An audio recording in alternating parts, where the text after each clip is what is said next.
some jokes. Yay! Yeah, actually I'm going to start with some good news first. Tamagotchis are back, everyone. That was not the response I was expecting. But yeah, no, it's exciting. It's really great if you have a soft spot in your heart for nostalgia, or if you're starting to get some maternal instincts and you just want to repress the hell out of them. No! Get away! So I have one. It's really annoying though. It's needy, and I want it to die, actually. The only reason that it's still alive is I have a bet with my roommate on who can keep it alive the longest. So now, it's taught me if I get pregnant anytime in the near future, I just need to make a bet with one of my friends on who can go the longest without drinking booze. And then the loser has to be the one to leave it in a Walmart bathroom. Don't worry, I mean, I've seen Where the Heart Is. I'm pretty sure that baby will be famous. Walmart baby number 2. But I do have a boyfriend. We've been together, thanks. We've been together for 11 years, actually, so that's a long time. Yeah, we started dating in 6th grade. He thought I was funny, and I thought it was cute that he was a similar height to Dobby the House Elf. Or Gollum, depending on your preferences on the fantasy genre. But after we were dating for like a month, his family had to move to Arkansas. And after that, we never spoke again. But we never technically broke up, so I'm pretty sure it still counts. 11 years! And I am a really good girlfriend.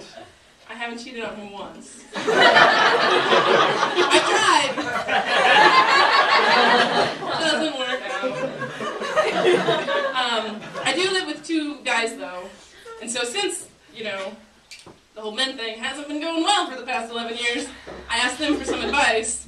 And the other day we were talking, I asked them the 3 things they look for in their lady companions. And of both of them, in their top 3, being funny wasn't in there at all. Right? I know, I just hope they have horrible taste in women. Otherwise, I need to rethink my strategy on the fellas, because I've been putting all my eggs in the funny basket. No, literally, I froze them and I put them in a basket. And I deliver them to all my male neighbors on May Day. And then I include a computer-generated image of what our kids would look like in a tiny joke. It doesn't work, but, you know.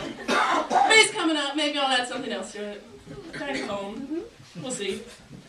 But if I ever do convince someone to breed with me, I plan on having 4 kids, and I'm going to name them after my favorite superheroes.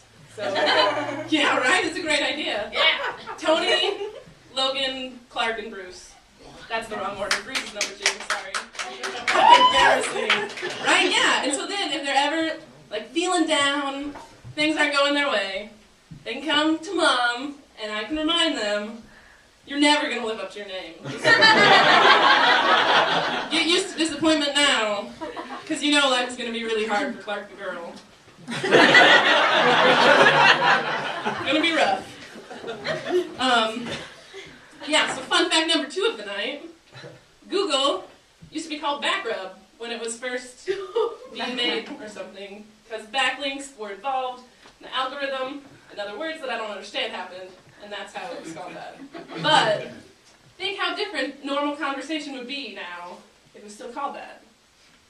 Like, oh, I just need to make sure I backrub this guy before our interview tomorrow so he knows I'm interested in the position.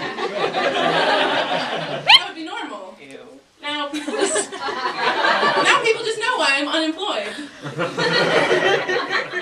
I always get a second interview, though. Usually ends pretty early, though. Oh well. They're good back rubs.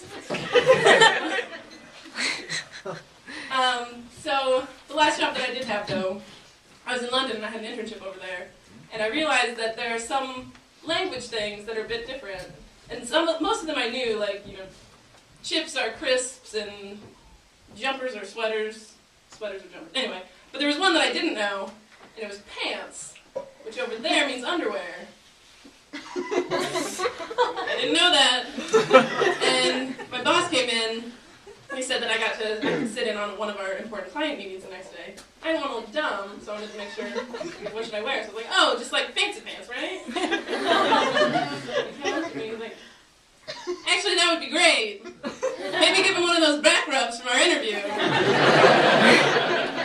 This is why we hire interns from America. Hard workers. And another interesting thing with that, kind of, is somebody asked me about the metaphor that we have over here between like how baseball is like sex.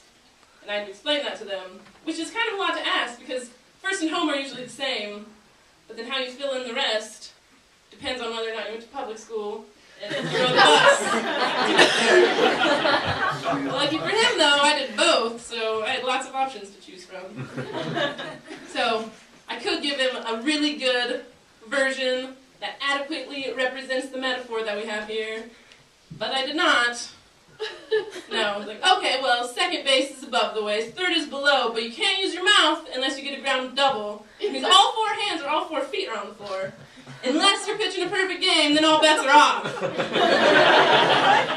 So, at that point, I knew very much down the wrong path I was leading him, this example. So, the only way I could continue is just keep making shit up. So that's what I did. Every baseball term I could think of, I just paired it with an Urban Dictionary entry.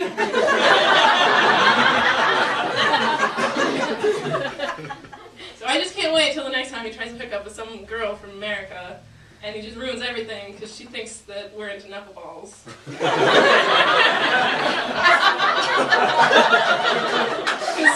Trust me, we're not.